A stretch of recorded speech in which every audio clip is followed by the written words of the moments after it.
welcome back to our channel. Today we're going to be going through some school supplies that we think are essential and school supplies that we like. And this is school supplies specifically for college students, and also we'll focus on engineering specific supplies as well. A lot of these could actually apply for high school, but since we're in college, it will be college specific. Okay, Samantha, do you want to start with the first supply?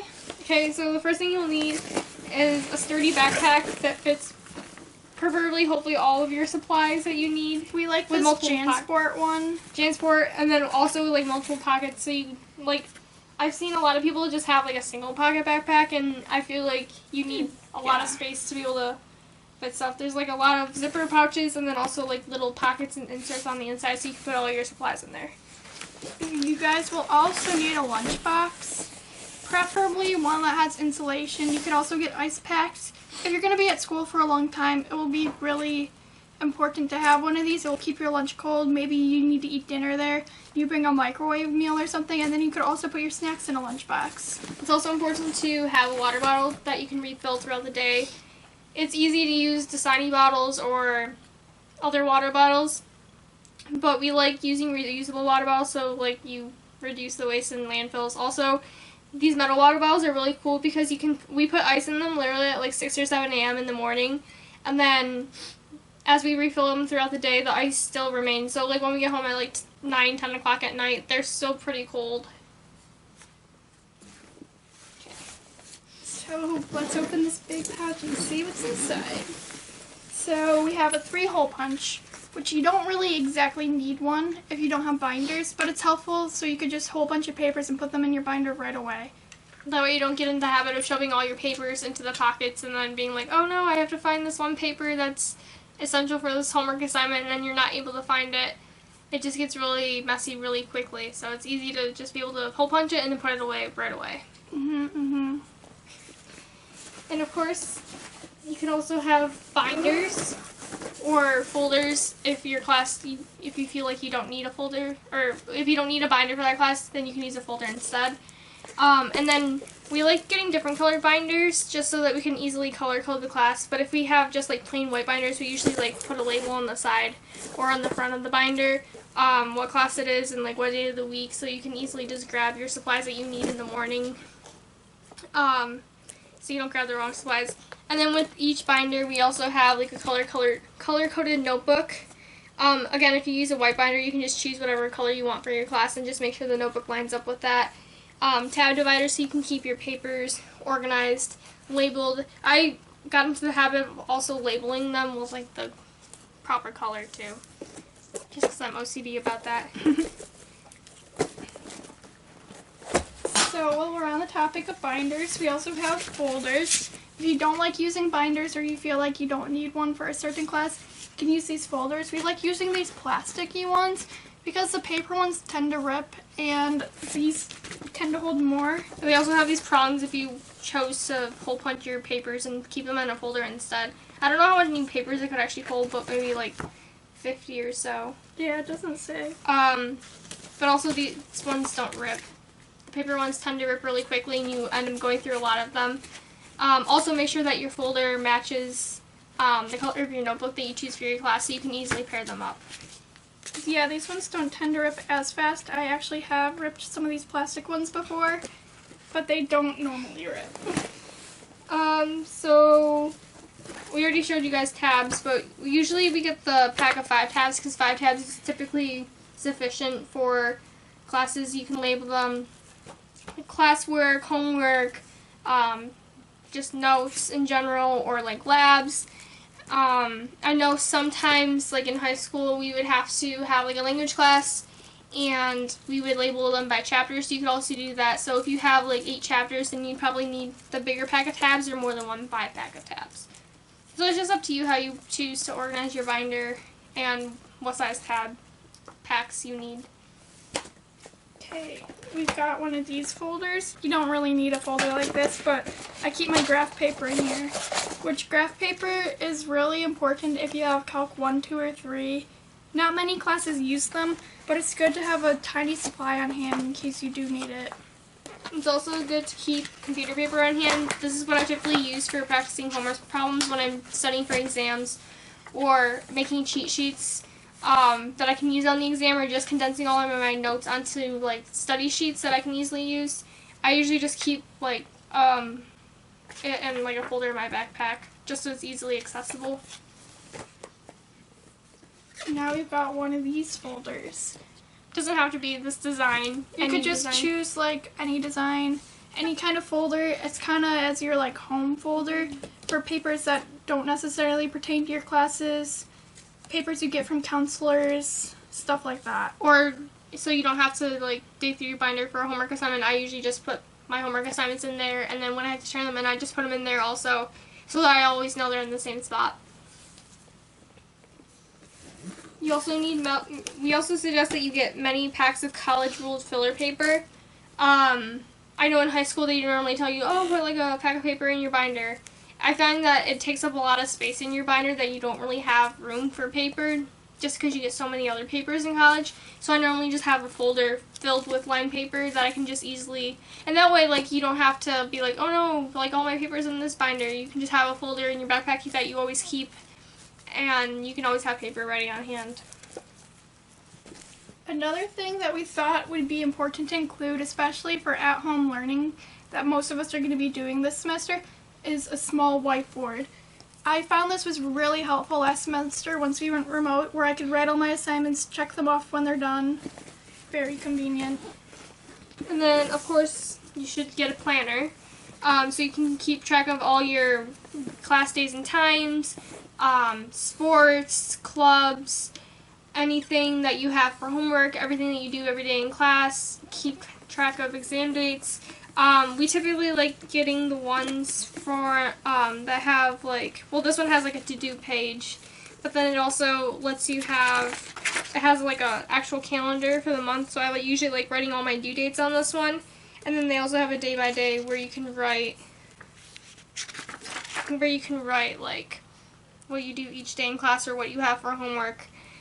We got this one on Amazon this year, and it's hardcover, and it's actually really nice. It has some stickers too, so we can put the link in the description box below if you guys are interested in getting a similar planner. But the important thing about getting a good planner is that it works for you. Like, don't get a planner and then that doesn't seem like it's gonna work. Exactly. Okay, that's it for that pouch. So, headphones or earbuds that have a microphone might be important for you if you're doing remote this semester. You might need to participate in classes or listen to lectures. They have very good ones online at Amazon. They're not too expensive, so if you need a pair, Amazon's probably the first place I would check. I got these ones at Amazon. We also like getting multiple colors of ballpoint pens. We especially like these G2 pens. We just got a whole like pack of black ones of these ones. And then these ones are 4-way, or we also like getting the Inkjoy pens that are multiple different colors, just so it's easy to color code your classes either in your planner, or if you want to make your notes really colorful, or color code your notes like with like vocab or important dates or anything like that. Yeah, I love colorful pens so much. I like using them for my notes. We also have this pack of pencils. We like using the Bic pencils. Not necessarily these extra sparkle ones, just like Bic pencils. 0.7 lead, they're perfect. They've got a perfect thickness. But we also like using different kinds of pencils. If you don't like lead pencils, we like Ticonderoga pencils. Yes, Ticonderoga pencils. A lot of you probably are familiar with these from elementary school. It's important to have these, especially if you're going to be using Scantrons for your classes. It's best to go with like an actual number 2 pencil rather than a mechanical pencil. Mm-hmm. And these are always our go-to for classes. I normally use mechanical pencils, but for tests I definitely use a regular wood pencil. So those are always good. Even if you don't like wood pencils, they're always good to have, just in case. Definitely. So we also have colorful highlighters. It's important to have different colors, like just to have on hand, or if you want to color code your notes, you could use different colors to color code them. I usually use the yellow one just in my planner to highlight like what things I have to do for homework, so it's more visually what's the word? Appealing? Visually appealing, or like you're more aware of like what you actually have to do for homework. So, and then of course, in order to hold all your utensils, you should have a pencil case. We like using these standing pencil pouches that we usually just put our pencils and pens in. The long one with like a zipper on top is also, those are also good to use for your writing supplies. I also got one of these last year, which is like a hard case. It's kind of like a hard case one, and when you unzip it, it's just like a flat bottom. I used that one for my highlighters and my Sharpies and stuff, and it ended up working out pretty well. And anything else that doesn't fit in that pencil pouch. If you go the route of getting a whiteboard, you're going to need some Expo markers. They have them at Target. I found that they're cheaper on Amazon. Smith and I got a huge pack of a bunch of colors of these thin ones. The thin ones work better on the whiteboard. Yeah, especially if you have a smaller one. If you have like a bigger calendar one, I would also suggest getting these. But if you like the fat ones, you can get the fat ones. It doesn't really matter. They work the same. And then index cards. These are especially important if you want to make flashcards. Like you have a lot of vocabulary to learn for your English class or a language class. Flashcards are good for that. If you want to write down any math formulas. I usually cut mine in half just because I find that if I only have like one word on each side, it's a huge waste just to use a full card. But don't be afraid to use the whole card if you feel like you need it. Also, if you're like more tech savvy, you don't want the old-fashioned index cards, we use this website called Quizlet, and you can do different games, different tests to learn your vocab words. That's also really helpful. It's also really time-consuming to write out a lot of note cards, especially if you have like 5 chapters to do stuff for, so I tend to type faster than I write. So I've started to stray away from these cards except for my language classes, just because it would be easy to just pull these out and like shuffle through them really fast. But if you have like a bulk of information that you have to learn in a small amount of time, then I suggest using Quizlet. It's a really great free resource to use. I also really like using these ones for like formulas, because formulas that I have to remember are really hard to type out on Quizlet. Yeah, they don't have like any math, like in Excel or Word you can insert a formula and it has like all the different like exponents and stuff like that, but Quizlet definitely doesn't have that. So it's definitely, if you need to use it for engineering or math formulas, then physical note cards are probably better. Yeah. We also really like these erasers. I find that they're a lot better than the pink pearls, mainly because they're white and they're really high quality. They're not too expensive. They don't leave streaks. They also have them at Target and Amazon. They're awesome. We've been using them for years. Yeah, usually I go through like one a semester or like one every like semester and a half, just because I make a lot of mistakes in my engineering classes, but they hold up pretty well. After a while, they start getting shorter and they'll break in half and they'll be smaller. But if you can get like a whole pack of them, I think you can get I got like for, a 14 pack for like $10 on yeah, Amazon. so it's a really good deal. If you know you're going to go through them, then it's worth it to just spend the extra money to get a whole box of them. Also, I have a story about one of these. So it's actually a savage story. So I was at my exam last winter. I think it was winter 2019. I dropped it, and I was just going to wait till the end of my exam to pick it up. And some other savage that left before me took it. So that's why I bought a whole box of 14, because I was mad. Okay, so you can also get Post-it notes.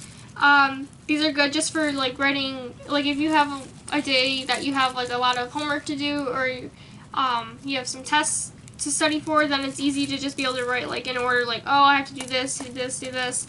Or if you have to like write down somebody's email or exchange phone numbers with somebody in your class, it's easy to just put it into your phone, but you can also have them just write it down so you have like a physical copy of it. Post-it notes are just good to have so you can write like notes to yourself or reminders. Yeah, I've used so many of those stuck on the cover of my planner. So the next thing that we have is this 0.5 lead pencil. Samantha likes using these for her formula sheets. I don't really use them that much. We use them for, there's like drafting in high school. So if you have like a drafting class, you might be required to get these. But she likes using 0.5 because she has to fit like a lot of formulas on one sheet. Yeah, sometimes your professor will be really nice and be like, oh, you can have an 8.5 by 11 page front and back. So like, if I have like 5 or 6 chapters that I have to write stuff for and I have to condense it all into one sheet, it's kind of difficult. So I find that 0.5 Like, I was using 0.7, but then I tried out 0.5, and I ended up being able to write a lot smaller. 0.5 pencils I feel like are harder to find, but if you can get this Pentel one and just get some lead, these ones last like a really long time. The eraser, my eraser's not that good on this one anymore, but it has like a cap on it so that it looks just like really, I don't know, sleek, I guess. I think they also have these big ones in 0.5 if you wanted to get a huge pack of them. Oh. So we also have these Post-it page markers, like sticky flags. I like using these, especially like in an English or literature class, if you have to keep track of quotes or important characters or important plot points. And I usually like color code them, like one for each of those like elements that you're looking for. I just put it on the page, or I take notes on the side. But if you just want to have like a quick reminder, like I need to go back to this page if I have to write an essay, then this is just like a good visual reminder. I also use these a lot if I have like required reading in my textbook, or to like separate the chapters, or if you don't use like the whole book for a class and you have to separate like, okay, this is this class, this is the next class. I like using them for that. And then going back to these Post-it notes, they also work really well as like a cheap bookmark. If you have to bookmark a page in your textbook. Same with the page markers. They're just bigger and easier to see like what page you left off on for reading. Okay, you may think that scissors are for elementary school, but it's important to have these in your backpack because there's been many times where I've needed them and I haven't had them, and then I added them and then somebody's like, oh, do you have scissors? I'm like, oh, of course I do. So add scissors in your backpack. Probably adult sized because you're college kids, you don't need baby sized. Especially if you need to cut note cards in half, you can just easily take like 4 or 5 at once and just snip them. Mm-hmm. If you don't have scissors, then you're going to have to fold them and perforate them, and sometimes the perforation it looks no good. It does not work. So it's good for that too if you know you're going to be making flashcards that day. Yes. It's also important to have a stapler in your backpack. A lot of the times, college classrooms aren't equipped with staplers or hole punches. And if you have to staple your papers together in order to turn them in, a lot of the times they don't have one that you can use. So it's important to have one. I've also saved many other students' lives by having a stapler in my backpack. I like using the mini one, but I know Amanda probably... I like the bigger one. Use a larger one. But the mini staplers are like for $5 or $6, you can get a good mini stapler, and it just works. It actually works really well. Okay, so the next item that I like keeping in my backpack are a small pack of tissues. They're important. Let's say you have a runny nose in class. What are you going to blow your nose on if you don't have tissues? They're really important. Okay, so the next thing you should have are calculators. So we have 3 different types of calculators here. So this one's the TI-30X2S. I'm required to have this one. There's not much wrong with it, but I don't really like scientific calculators, but I'm required to have it for mechanical engineering at Oakland. We've also used these. This is the, what is this? The TI-84 Plus Silver Edition. We've used these literally since 7th grade. They work really well. I know my way around them pretty well. It's my favorite graphing calculator. I was using this until about 2 years ago, and then I was in an engineering class, and I needed to do all kinds of like different factoring, and I was dealing with complex like imaginary numbers. So I got this TI-89 Titanium, which allows you to do that, and it's just like better graphics. And actually, my batteries are dead right now. Is it like color coded? It's not color coded, but it has like more graphing capability. I think you can graph in 3D. You can do all kinds of different engineering solving. This is actually like the recommended calculator for engineers just because it has so many different capabilities. My brother has, I think it's a TI-84 Plus Color Edition, where it graphs in different colors. So if you have like 3 functions, they're all a different color. That one's pretty cool too. So we'll put the links in the description box below for these calculators. You won't need this big bulky one, the titanium one, if you're not an engineering student, but if you are an engineering student, we highly recommend this one. You also might need this one if you're like a science student. I know chemistry requires you to have something like this. It just depends on just know what your major needs. If you're an English major, you probably don't need a calculator. If anything, you'll need a scientific one for like your basic like math class. Right. Just make sure you know like what's required for your major, and then also like what the restrictions are for your major. Because I know they don't allow some calculators on exams because they can connect to the internet. Yeah. I've never had one of those, but Yeah, this one's not even allowed for us anymore. We can only do scientific. So the last item we have are Band-Aids. Important if you start bleeding a lot like I do. I didn't have Band-Aids in my backpack until last semester, and this box is actually almost empty, so that means I used a lot. So we're going to put all the links to these supplies and anything else we might think of that you guys might need in the description box below. And comment down below what your favorite school supply is. thanks for watching. See you next time.